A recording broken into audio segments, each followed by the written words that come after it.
Hello everyone, welcome back to our Sage Builders. Back down here at the investment home again.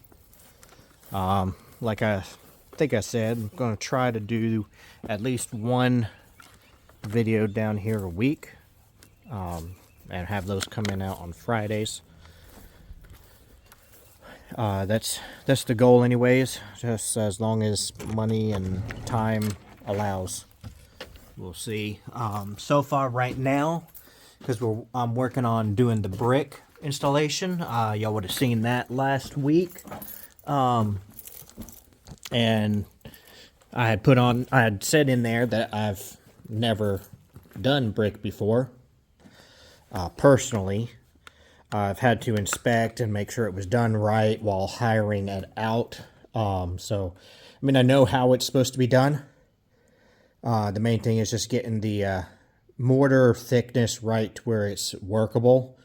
As long as you have the mixture correct, it doesn't really matter. And those are nice and sturdy, which is good. That's why I was just checking. But it's pretty sure it should be, but just making sure because again, I've never done it. But pretty much as long as you get the mixture correct, then you should be good. Now, it doesn't have to look good. Of course, you can see there's like some gaps in there and all that. If this was going to be on outside, then I would have been using one of these tools on it as well. But people, they don't do that underneath a house. I mean, if you look at this old one here, you see how sloppy those joints look as well. Looks basically just like that all the way around this whole thing, even along this skirting. So I mean, that's to be expected for it to look like that. What I'll probably do as I continue with the rest of some of these, eventually I may start messing around with this tool. All this is a joiner. Basically, after you're done, you just run it along the seam, and it helps create an indent. Basically, just makes it look pretty. That's all it's for. It's non-functional. It just makes it look good from the outside. So I might start doing that eventually after I get even more familiar, really good with doing the brickwork.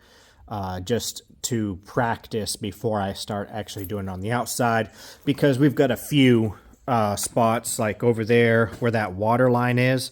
I'll repair that brick. I say have to. I mean, technically it doesn't have to be. The only structural part is where these columns are. So there's one here, of course, in a corner. So basically, where it's bumped out, doubled, that's where it's structural. The rest of this is just skirting. It doesn't hold up the building.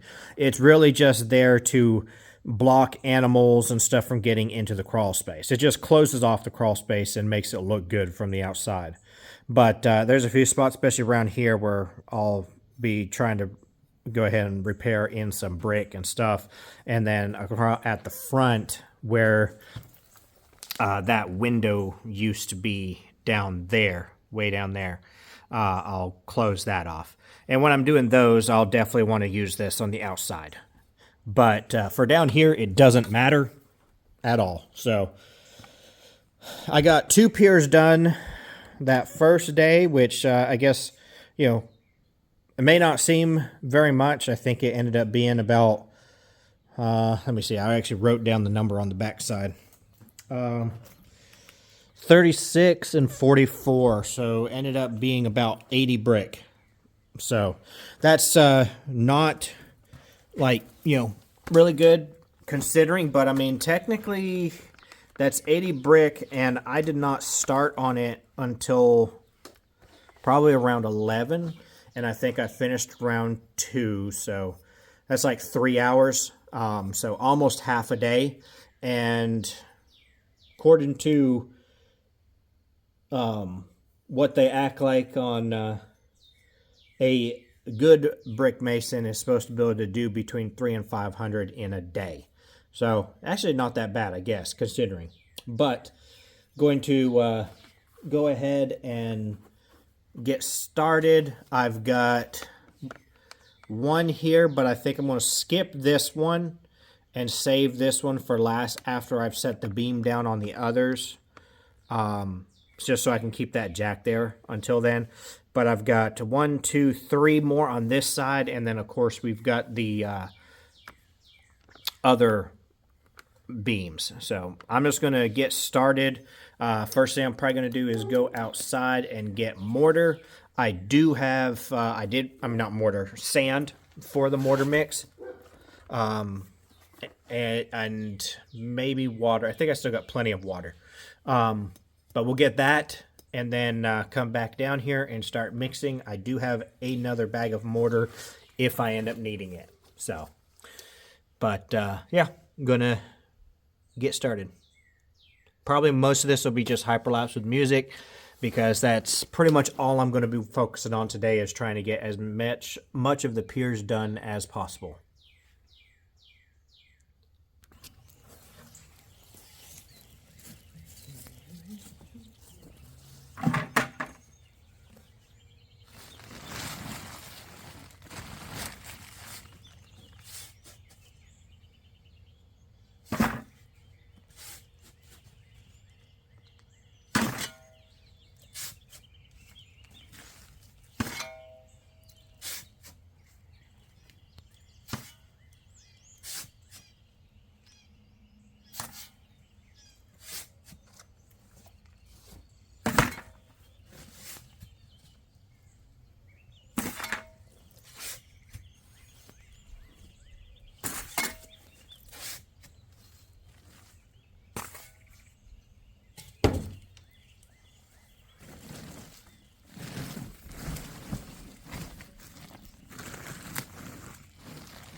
right, so we've got that one done.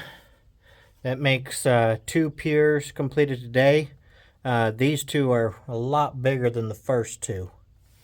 So definitely have made progress from learning, as far as figuring out exactly how to put this into a physical motion, basically. I think I got pretty good with that. So this last one is 1, 2, 3, 4, 5, 6, 7, 8, 9, 10, 11, 12, 13, 14, 15, 16. That is 17, which means it is 78. No, 68. So that's 68 brick. And the one before it was 60.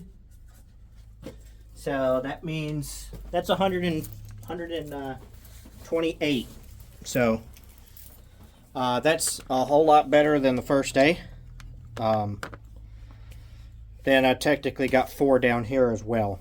So I'm going to do this last pier because of how tall it is. I mean, this one right here is already cutting it close. I mean, to me, in my opinion, I mean, that's the way that they did the piers down here. It technically does meet the criteria to do it like that. The same way that I have been, where it's basically, you know, as the way that those are. Can't really see over there. So, but I'm gonna do this one a little differently. Basically, do like a square, with the middle being solid. That should help stiffen it up even more as it gets up there that high. So that one's probably going to be 2 bricks taller than the one before it.